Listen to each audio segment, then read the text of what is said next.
नाज़रीन, आज आपकी मुलाकात करवाएंगे एक ऐसी कारोबारी शख्सियत से। जब उन्होंने कंपनी शुरू की तो उनके पास सिर्फ 5 मुलाजिम थे, जबकि आज कई मुलाजमीन काम कर रहे हैं। उनका ये भी कहना है कि अगर हुकूमत मुझे सपोर्ट करे तो मैं 500 इंजीनियर्स को जॉब दे सकता हूँ। हम बात कर रहे हैं एरोस्पेस कंपनी के मालिक शफकत इकबाल साहब की। हमने सिफर से काम शुरू किया था और उस वक्त हम एक धोखा खा के बैठे हुए थे, तो बड़े नीचे से हम ऊपर आए। तो मैं अप्रॉक्सीमेटली कुछ 500 इंजीनियर्स को अपने साथ इन्वॉल्व कर सकता हूँ, जिसमें हम ड्रोन टेक्नोलॉजी है, जिसमें हम बैटरी टेक्नोलॉजी है, यूपीएस की टेक्नोलॉजी है, सोलर इन्वर्टर की टेक्नोलॉजी है और बड़े मेगावाट में बैटरी बैंक्स हैं। अस्सलाम वालेकुम सर।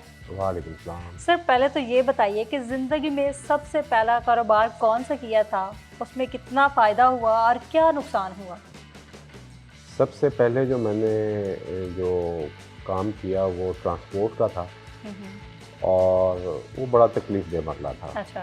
क्योंकि ट्रांसपोर्ट का जो बिज़नेस है वो बहुत ही तकलीफ़ दे है और शरीफ आदमी के लिए तो बहुत ही मुश्किल है, नॉट पॉसिबल। लेकिन बहरहाल बुरा एक्सपीरियंस था, लेकिन अच्छा तजर्बा दे गया। हम लोग शुरू से पावर के बिज़नेस में थे और छोटे मोटे प्रोजेक्ट्स तो करते ही थे और शौक़ भी था टेक्नोलॉजी का। तो उसके असरअंदाज होने पे हमने आहिस्ता पावर के अंदर आना शुरू हुए।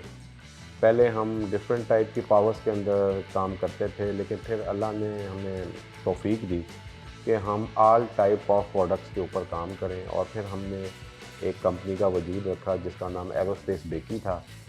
एरोस्पेस बेकी जो है वो डिफरेंट किस्म के पावर प्रोडक्ट्स के ऊपर काम करती है और अल्हम्दुलिल्लाह अब तो हम all type of power products के ऊपर काम कर रहे हैं, जिसमें हम solar inverter, UPS, EPS, power supplies और डिफरेंट टाइप के बैटरीज़ के ऊपर हम काम कर रहे हैं, जो कि हम लोकल मैन्युफैक्चरिंग के ऊपर ज़्यादा तवज्जो दे रहे हैं, जिसमें बैटरीज़ की पूरी प्रोडक्शन लाइन हमने असेंबली लाइन लगा दी हुई है और चीज़ों को हम प्रॉपरली ए ग्रेड प्लस के हवाले से बात करते हैं कि हम लोग बेसिकली चाहते हैं कि लोगों को पैसे दे के ना सच मिलना शुरू हो जाए। पाकिस्तान में ये सबसे बड़ा प्रॉब्लम है कि आप पैसे भी खर्च कर देते हैं और आपको प्रोडक्ट भी प्रॉपर नहीं मिलती। मेरा जो कॉन्सेप्ट है वो ये है कि हम अपने जो इंजीनियर्स हैं उनके लिए जॉब्स क्रिएट करें। ठीक है। नंबर 1 बात। नंबर 2 बात, हम बेसिकली ये चाहते हैं कि हम लोकल प्रोडक्शन में आएँ। असेंबली नहीं, प्रोडक्शन की बात हो रही है। जब हम प्रोडक्शन में आते हैं तो गवर्नमेंट की सपोर्ट बिल्कुल ज़ीरो है। हम अपनी मदद आपके तहत चल रहे हैं और अपनी मदद आपके तहत ही हम काम कर रहे हैं और इसमें हम ये चाहते हैं कि हम लोकल प्रोडक्ट्स बनाएं और इंटरनेशनल मार्केट में जंप करें।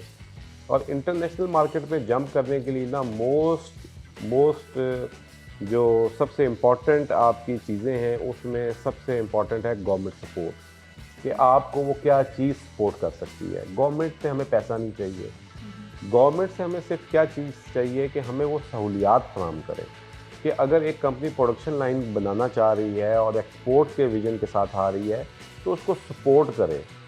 हम तो वापडा वालों से तंग हो जाते हैं, हम डिफरेंट डिपार्टमेंट से तंग हो जाते हैं। हर वक्त कोई ना कोई दरवाजे पे आके इदारा खड़ा हो जाता है और आके कहता है जी पैसे दें। तो आप किस तरह अपनी सनत को, जितनी भी टूटी फूटी लोकल सनत चल रही है, आप किसी भी सनतकार को उठाएंगे वो रो ही रहा होगा, क्योंकि डिफरेंट डिपार्टमेंट सिर्फ इसलिए बनाए गए हैं कि वो प्रोडक्शन लाइन और इंडस्ट्री को तंग करे और कोई काम नहीं है। मैं आपको सिंपल सी एक बात बता दूँ कि प्रोडक्ट जो है ना बनाना कोई मसला नहीं है पाकिस्तान में। ठीक है।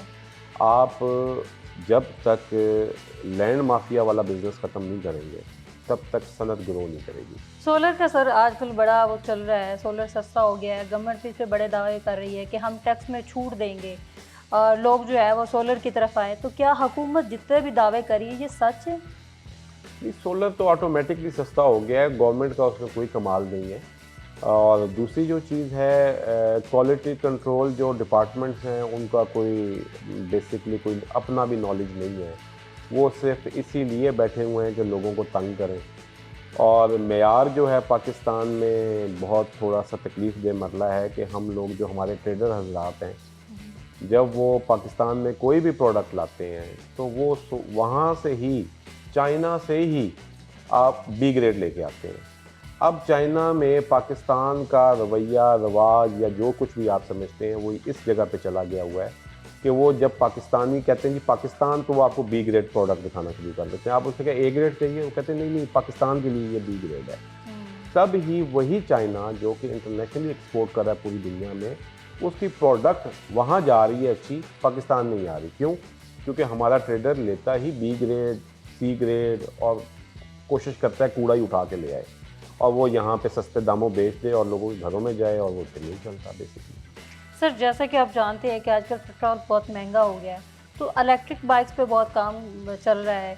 मरीम नवाज़ ने भी ई बाइक्स का जो मंसूबा है वो लॉन्च किया था। फ्यूचर में आप इस पे कोई काम करेंगे? ऑफ कोर्स ये एक अच्छा स्टेप है एनवायरनमेंट के हवाले से, लेकिन मेरा सिर्फ एक सवाल है कि जो मरियम के साथ लोग हैं, बीबी के साथ, वो मेरा ख्याल है कि उनका नॉलेज बहुत कम है, बहुत पुअर नॉलेज के साथ प्रोडक्ट्स को बना रहे हैं। हमें हर चीज़ को यूनिफॉर्म करना है। अगर हम यूनिफॉर्म ना कर पाए तो सारी प्रोडक्ट्स फेल हो जाएंगी और लोगों का पैसा ज़ाया होगा। पाकिस्तान में ना एक ट्रेंड है, पहले प्रोडक्ट को लॉन्च करते हैं, फिर लोगों का पैसा ज़ाया करते हैं और फिर सही ट्रेंड की तरफ जाते हैं। तो अगर लोगों के पास नॉलेज नहीं है तो कम अज़ कम वो किसी ऐसी कंपनी के साथ बैठ के एडवाइस ही ले लें कम अज़ कम कि सही प्रोडक्ट क्या है और कैसे लॉन्च करनी है। अब एक ब्यूरोक्रेट को क्या पता कि ईवी मोटरसाइकिल क्या है? उसने तो उस वक्त चलाई थी जब वो स्टूडेंट था मोटरसाइकिल, उसके बाद तो गाड़ियों में है, मज़े में है, तो उसको तो पता ही कुछ नहीं है। तो उसको क्या पता कि जो मीडियोकर है या लोअर तबका है उससे कैसे मैनेज करना है। फिर मोटरसाइकिल का इशू नहीं है, ईवी मोटरसाइकिल का इशू नहीं है। आप ये सोचें कि जिसके पास बिजली के ही पैसे नहीं है बिल देने के, वो ईवी मोटरसाइकिल चलाएगा कैसे? नंबर एक बात। नंबर दो बात, गवर्नमेंट चार्जिंग स्टेशन के ऊपर तो काम ही नहीं कर रही। मेरा बेसिक जो कॉन्सेप्ट है वो EV charging station, bulk charging station. आप स्टूडेंट को अगर मोटरसाइकिलें दे रहे हैं फ्री, तो वो कहाँ पे चार्ज करेंगे? वो कहीं नहीं चार्ज कर सके, उनके घर में रोज़ लड़ाई हो रही होगी।